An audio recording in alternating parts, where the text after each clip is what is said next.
ನಮಸ್ಕಾರ. ರಿವ್ಯೂ ಚಾನಲ್ಗೆ ಸ್ವಾಗತ. ನಾನು ಸೌಖ್ಯ ಗಾಂವ್ಕರ್. ಭಾರತವನ್ನು ಕೊಂಡಾಡಿದ ಇರಾನ್ ಭಾರತಕ್ಕಿಂತ ಮತ್ತೊಂದು ರಾಷ್ಟ್ರ ಇಲ್ಲವೇ ಇಲ್ಲ ಅಂತ ಈಗ ಭಾರತದತ್ತ ಕೈ ಬೀಸ್ತಾ ಇದೆ ಇರಾನ್. ಈ ಕದನ ವಿರಾಮ, ಹೆಸರಿಗೆ ಕದನ ವಿರಾಮ ಅಂತ ಏನಾಗ್ತಿದೆಯಲ್ಲ, ಇದ್ರ ಬೆನ್ನಲ್ಲೇ ಭಾರತದ ಜೊತೆಗೆ ವಾಣಿಜ್ಯ ವ್ಯಾಪಾರ ಮತ್ತಷ್ಟು ಸಂಬಂಧವನ್ನು ಗಟ್ಟಿ ಮಾಡ್ಕೊಳ್ಳೋದಕ್ಕೆ ಕೈ ಬೀಸಿದ ಇರಾನ್. ಡೀಟೇಲ್ಸ್ ಇರ್ತಾ ಹೋಗ್ತೀವಿ, ಮಿಸ್ ಮಾಡದೆ ನಮ್ಮ ಚಾನಲ್ನ ಸಬ್ಸ್ಕ್ರೈಬ್ ಮಾಡಿ, ನಿಮ್ಮ ಅಭಿಪ್ರಾಯ ಕಮೆಂಟ್ ಮಾಡಿ ತಿಳಿಸಿ. ಯುದ್ಧದಿಂದ ಬಳಲಿ ಬೆಂಡಾಗಿರುವಂಥ ಇರಾನ್ ಕಂಗಾಲಾಗುವಷ್ಟು ಹೊಡೆತ ತಿಂದಿದೆ ಮತ್ತು ಅಮೆರಿಕಾಗೂ ಹೊಡೆದಿದೆ. ಯುದ್ಧ ಅಂದರೆ ಇಬ್ಬರು ಕಳ್ಕೊಳ್ಳೇಬೇಕು. ಅದರಲ್ಲೂ ಎರಡೆರಡು ರಾಷ್ಟ್ರಗಳು ಮುಗಿಬಿದ್ದಿದಾಗ ಇರಾನ್ ಮೇಲೆ ಸಿಕ್ಕಾಪಟ್ಟೆ ಲಾಸ್ ಆಗಿದೆ. ಈ ಸಮಯದಲ್ಲಿ ಯಾರಿಗೆ ಋಣಿಯಾಗಿರಬೇಕಿತ್ತು? ನಿಜವಾಗಿಯೂ ಪಾಕಿಸ್ತಾನ ಯುದ್ಧ ನಿಲ್ಲಿಸಿದ್ರೆ ಪಾಕಿಸ್ತಾನವನ್ನು, ಒಂದು ಇಸ್ಲಾಮಿಕ್ ಕಂಟ್ರಿ ಬೇರೆ, ಹಾಡಿ ಹೊಗಳಬೇಕಿತ್ತು. ಆದರೆ ಇರಾನ್ ಆ ಕೆಲಸ ಮಾಡ್ತಿಲ್ಲ, ಪಾಕಿಸ್ತಾನವನ್ನು ಬೆಂಡೆತ್ತಿದೆ. ಇವರು ಹೇಳಿಕೊಂಡು ಓಡಾಡ್ತಿರೋದೇ ಸುಳ್ಳು, ಪಾಕಿಸ್ತಾನ ಸುಳ್ಳು ಹೇಳ್ತಿದೆ. ಇವರನ್ನು ಕದನ ವಿರಾಮ ಮಾತುಕತೆಗೆ ನಾವಂತೂ ಕರೆದಿಲ್ಲ, ನಮ್ಮದೇನು ಪ್ರಪೋಸಲ್ ಇಲ್ಲ ಅವ್ರ ಮುಂದೆ. ಅಮೆರಿಕಾ ಪ್ರಪೋಸಲ್ನ ಇಟ್ಕೊಂಡು ನಮ್ಮ ಹತ್ರ ಬೇಡ್ಕೊಳ್ಳೋಕೆ ಬಂದಿದ್ದಷ್ಟೇ ಅಂತ ತಿರುಗೇಟು ಕೊಟ್ಟ ಬೆನ್ನಲ್ಲೇ ಭಾರತವನ್ನು ಹಾಡಿ ಹೊಗಳ್ತಿದೆ. ಈ ಇಡೀ ಯುದ್ಧದ ಸಮಯದಲ್ಲಿ ಭಾರತದಂತೆ ನಾವು ಮತ್ತೊಬ್ಬರನ್ನು ನೋಡೇ ಇಲ್ಲ. Bharat the best. ಇವರು ನಿಜವಾಗ್ಲೂ ಎಕ್ಸಲೆಂಟ್. ಇದೊಂದು ದೇಶ, ಇಲ್ಲಿನ ಜನ ನಿಜವಾಗಿಯೂ ಮಾತುಗಳಿಲ್ಲ ಅಂತ ವರ್ಣಿಸ್ತಾರೆ. ಅವ್ರ ಮಾತುಗಳಲ್ಲೇ ಕೇಳಿಸ್ಕೊಳ್ಳಿ. ಖಮೇನಿ ಟೀಮ್ನ ಸುಪ್ರೀಂ ಲೀಡರ್ ಇವರು. ಭಾರತದ ರಾಯಭಾರಿ ಕೂಡ ಮಾತಾಡಿದ್ದು, ಇರಾನ್ ರಾಯಭಾರಿ ಮತ್ತು ಇರಾನ್ನ ಪ್ರಮುಖ ನಾಯಕರ ಅಭಿಪ್ರಾಯ ಭಾರತದ ಬಗ್ಗೆ ಓಪನ್ ಆಗಿ ಮುಕ್ತ ಕಂಠದಿಂದ ಭಾರತದ ಜೊತೆಗೆ ನಮ್ಮ ಸಂಬಂಧ ಇನ್ನು ಮುಂದೆ ತುಂಬ ಚೆನ್ನಾಗಾಗುತ್ತೆ. ಯಾಕಂದರೆ ಯುದ್ಧ ಶುರುವಾಗೋಕ್ಕಿಂತ ಮುಂಚೆ ಸ್ವಲ್ಪ ಹಳಸಿತ್ತು ಸಂಬಂಧ. ಈ ಸ್ಯಾಂಕ್ಷನ್ಗಳಿದ್ದರಿಂದಾಗಿ ವ್ಯಾಪಾರ ವಹಿವಾಟು ಸಮಸ್ಯೆ ಆಗಿತ್ತು. ಮತ್ತು ಖಮೇನಿ, ಸೀನಿಯರ್ ಖಮೇನಿ ಬದುಕಿದ್ದ ಕಾಶ್ಮೀರದ ವಿಚಾರದಲ್ಲೆಲ್ಲ ಮೂಗು ತೋರಿಸಿ ಸ್ವಲ್ಪ ಸಮಸ್ಯೆ ಆಗಿತ್ತು. ಅದನ್ನು ಸರಿ ಮಾಡಿಕೊಳ್ಳೋ ನಿಟ್ಟಿನಲ್ಲಿ ಈಗ ಇರಾನ್ ನೋಡಿ, ಭಾರತದ ಜೊತೆಗೆ ಇನ್ನಷ್ಟು ನಾವು ಮುಕ್ತವಾಗಿ ವ್ಯವಹರಿಸೋದಕ್ಕೆ ಇಷ್ಟಪಡ್ತಿದ್ದೀವಿ ಅಂತಿದೆ. ಭಾರತದ ಬ್ರದರ್ಸ್ ಆ್ಯಂಡ್ ಸಿಸ್ಟರ್ಸ್ಗೆ ನಾನು ಧನ್ಯವಾದ ಅರ್ಪಿಸ್ತೀನಿ. ನಿಜವಾಗಿಯೂ ಅವರ ಸೇಫ್ಟಿ ನಮ್ಮ ಮೊದಲ ಪ್ರಯಾರಿಟಿ. ನಮ್ಮ ದೇಶದಲ್ಲಿರುವಂಥ ಭಾರತೀಯರ ಸೇಫ್ಟಿನೇ ನಮ್ಮ ಮೊದಲ ಪ್ರಯಾರಿಟಿ, ಅದಕ್ಕಿಂತ ಇನ್ನೊಂದೇನೂ ಇಲ್ಲ ಅಂತ ಹೇಳೋದಲ್ಲದೆ ಭಾರತದವರಂತೆ ಸ್ಪಂದಿಸಿದವ್ರು ಇನ್ನೂ ಯಾರೂ ಇಲ್ಲ. ನರೇಂದ್ರ ಮೋದಿ ಅವರು 3 ಸಲ ಯುದ್ಧ ತೀವ್ರ ಸ್ವರೂಪದಲ್ಲಿದ್ದಾಗ ಪ್ರೆಸಿಡೆಂಟ್ ಜೊತೆ ಮಾತಾಡಿದ್ದು, ಮತ್ತು ದ್ವಿಪಕ್ಷೀಯ ಮಾತುಕತೆ ಹಲವಾರು ವಿಚಾರಗಳಲ್ಲಿ, ಹಾರ್ಮೋಸ್ ವಿಚಾರ ಇರಬಹುದು, ಜಾಗತಿಕ ಶಾಂತಿಯ ವಿಚಾರ ಇರಬಹುದು, ಯುದ್ಧವನ್ನು ಸಮಾಪ್ತಿಗೊಳಿಸೋ ವಿಚಾರದಲ್ಲಿ ಮಧ್ಯಪ್ರಾಚ್ಯದ ಜೊತೆಗೆ ನರೇಂದ್ರ ಮೋದಿ ಅವರ ಮಾತು, ಇರಾನ್ ಪ್ರೆಸಿಡೆಂಟ್ ಜೊತೆಗೆ ಮಾತುಕತೆ, ಎಲ್ಲವನ್ನು ಸ್ಮರಿಸಿ ಈ ರೀತಿಯ ಪ್ರಯತ್ನ ಇನ್ಯಾವ ರಾಷ್ಟ್ರದಿಂದಲೂ ಆಗಿಲ್ಲ ಅನ್ನೋದನ್ನ ಮುಕ್ತವಾಗಿ ಹೇಳ್ತಾ ಇದೆ ಈಗ Iran. Our brothers and sisters in India, really I cannot describe them. Whenever I remember them, I cry. How they are excellent. I cannot find the word to express the value of these good people.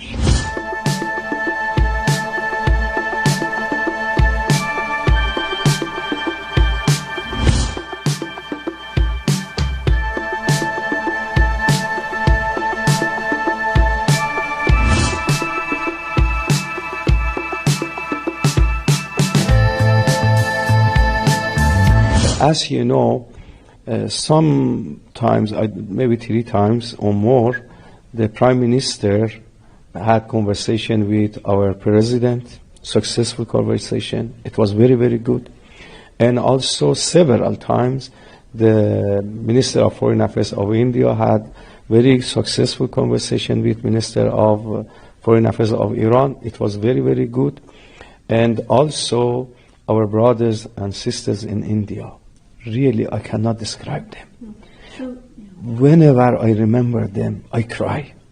How they are excellent. I cannot find the word to express the value of these good people.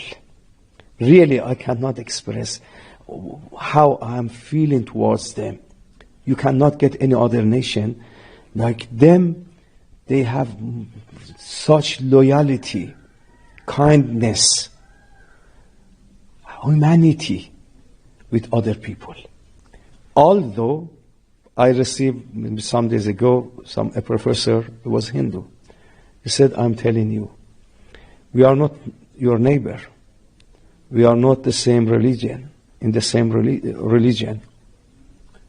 But we support you because we realize that you are true, you are right, and during our history, we were standing with the justice, with the humanity. Never we lose our morality and humanity. Thank you very much. And I would like to congratulate all our brothers and sisters in India for having such beautiful people. They are excellent. I said they are extraordinary people. You cannot describe them. The words are limited to describe such good people. Indian diplomacy is very good, and they can also play more role in this issue. From the beginning, it was a very big mistake. ಇದನ್ನಂತೂ ಯಾರು ನರೇಂದ್ರ ಮೋದಿ ಅವರು ಮಾರ್ಕೆಟಿಂಗಿಗೆ ಹೇಳ್ಸಕ್ಕಾಗಲ್ಲ. ಜನಪ್ರಿಯತೆ ಜಾಸ್ತಿ ಮಾಡ್ಕೊಳ್ಳೋಕೆ Iran ಹತ್ರ ಈ statement ಅಂತೂ ಕೊಡ್ಸಕ್ಕಾಗಲ್ಲ. ನೋಡಿ, ಇಲ್ಲಿ ಗೊತ್ತಾಗ್ತಿರೋದೇನು, ನಾವು ತಿಳ್ಕೊಳ್ಬೇಕಾಗಿರೋದೇನು, ಒಂದು, ಈ ಕದನ ವಿರಾಮ ಘೋಷಣೆಯಾಗುವ ಕೆಲವು ಕ್ಷಣಗಳ ಮುಂಚೆ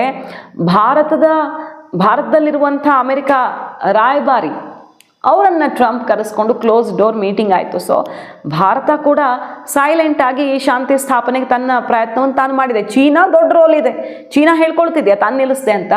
ಕೆಲವು ಕಡೆಗಳಲ್ಲಿ ಕ್ರೆಡಿಟ್ ತಗೊಳ್ಳದೇ ಇರೋದೇ ಒಳ್ಳೆಯದು. ಭಾರತದ್ದು ದೊಡ್ಡ ರೋಲ್ ಇಲ್ಲದೆ ಇರಬಹುದು, ಯಾಕಂದರೆ ನಮ್ಮ ಕೆಲಸ ನಾವು ಮಾಡ್ಕೊಂಡಿದ್ದೀವಿ. ಇಲ್ಲಿ ಸ್ವಹಿತಾಸಕ್ತಿಯ ಯುದ್ಧದಲ್ಲಿ ನಾವು ಮೂಗು ತೋರಿಸಲ್ಲ ಅನ್ನೋದನ್ನು ತುಂಬ ಸಲ ಹೇಳಿದ್ದಾಗಿದೆ.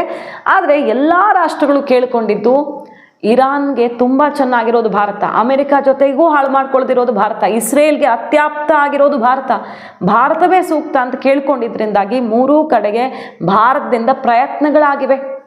ಯಾಕೆ ಸುಮ್ಮನೆ ಹೇಳಕ್ಕೆ ಸಾಧ್ಯನಾ? ಇರಾನು ಕದನ ವಿರಾಮ ಅಂದರೆ ಅದು ಆಗ್ತಾ ಇಲ್ಲ, ಯುದ್ಧ ನಡೀತಾ ಇದೆ ಈಗ, ಮತ್ತು ಇನ್ನೊಂದು ನೆಕ್ಸ್ಟ್ ಲೆವೆಲ್ಗೆ ಹೋದರೂ ಆಶ್ಚರ್ಯ ಇಲ್ಲ. ಬಟ್ ತಾತ್ಕಾಲಿಕವಾಗಿ ಈ ದುರ್ಬಲ ವಿರಾಮ ಅಂತ ಏನಾಯ್ತಲ್ಲ, ಈ ಹೊತ್ತಲ್ಲಿ ಭಾರತವನ್ನು, ಬೇರೆ ಯಾರನ್ನೂ ಹೇಳ್ತಿಲ್ಲ ಅವರು ಈ ರೀತಿ, ಭಾರತ ನಮಗೆ ಅತ್ಯಂತ ಆಪ್ತತೆಯನ್ನು ತೋರ್ತು ಅನ್ನೋದನ್ನು ಮುಕ್ತವಾಗಿ ಶ್ಲಾಘಿಸಿ, ಹಾರ್ಮೋಸ್ ವಿಚಾರದಲ್ಲೂ ಕೂಡ ನಾವು ಸಮಸ್ಯೆ ಮಾಡಲ್ಲ ಅನ್ನೋದನ್ನು ಕೂಡ ಒತ್ತಿ ಹೇಳ್ತಿರೋದಿದೆಯಲ್ಲ, ಇದು ಸಣ್ಣ ವಿಷಯ ಅಲ್ಲ. ಇದರಲ್ಲಿ ಅರ್ಥ ಆಗತ್ತೆ ಭಾರತದ ಪಾತ್ರ ಏನಿತ್ತು ಯುದ್ಧದ ಸಮಯದಲ್ಲಿ. ಒಂದು, ನಮ್ಮ ದೇಶದ ಹಿತವನ್ನು ನಾವು ನೋಡ್ಕೊಳ್ಬೇಕಾಯ್ತು. ಇನ್ನೊಂದು, ಶಾಂತಿ ಸ್ಥಾಪನೆಯ ಪರವಾಗಿ ನಾವು ಗಟ್ಟಿ ನಿಲುವನ್ನು ತಗೊಂಡಿದ್ವಿ. ಇಸ್ರೇಲ್ ಇರಾನ್ ಪರ ಅಂತಲ್ಲ, ಯುದ್ಧ ನಿಲ್ಲಬೇಕು ಅನ್ನೋದ್ರ ಪರ ನಮ್ಮ ಸ್ಟ್ಯಾಂಡ್ ಇತ್ತು. ಅದಕ್ಕೆ ನಾವು ಎಲ್ಲ ಆ್ಯಂಗಲಲ್ಲೂ ನಮ್ಮ ಪ್ರಯತ್ನವನ್ನು ನಾವು ಮಾಡಿದ್ವಿ ಅನ್ನೋದು ಈಗ ಗೊತ್ತಾಗ್ತಿದೆ ನೋಡಿ. ಇನ್ನು ಯುದ್ಧದ ಅಪ್ಡೇಟ್ಸ್ ಅನ್ನು ನೋಡೋದಾದ್ರೆ, ಲೆಬನಾನ್ ಮೇಲೆ ದಾಳಿಗೆ ಪ್ರತೀಕಾರವಾಗಿ ಹೆಜ್ಬುಲ್ಲಾ ಭೀಕರವಾಗಿ ಸರಣಿ ರಾಕೆಟ್ ದಾಳಿಯನ್ನು ನಡೆಸ್ತಾ ಇರೋದು ಇಸ್ರೇಲ್ ಮೇಲೆ. ನಾವು ರೆಡಿ, ದಾಳಿಯನ್ನು ಎದುರಿಸ್ತೀವಿ, ತಕ್ಕ ಶಾಸ್ತಿ ಮಾಡ್ತೀವಿ ಅಂತ ಮುಗಿಬಿದ್ದಿದೆ. ಈಗ ಅಮೆರಿಕವೇ ಇದಕ್ಕೆಲ್ಲ ಬೆಲೆ ತೆರಬೇಕಾಗಿ ಬರ್ತಾ ಇದೆ. ಇರಾನ್ ಕೂಡ ಹೇಳಿಬಿಟ್ಟಿದೆ, ಯುದ್ಧ ಮುಂದುವರೆದ್ರೆ ನಾವು ಎಲ್ಲ ಬಗೆಯಲ್ಲೂ ಎದುರಿಸೋಕೆ ರೆಡಿ ಇದ್ದೀವಿ ಅಂತ. ಮಾಹಿತಿ ಇಷ್ಟ ಆಗಿದ್ರೆ ಮಿಸ್ ಮಾಡದೆ ನಮ್ಮ ಚಾನಲ್ನ ಸಬ್ಸ್ಕ್ರೈಬ್ ಮಾಡಿ, ನಿಮ್ಮ ಅಭಿಪ್ರಾಯ ಕಮೆಂಟ್ ಮಾಡಿ ತಿಳಿಸಿ. Thank you.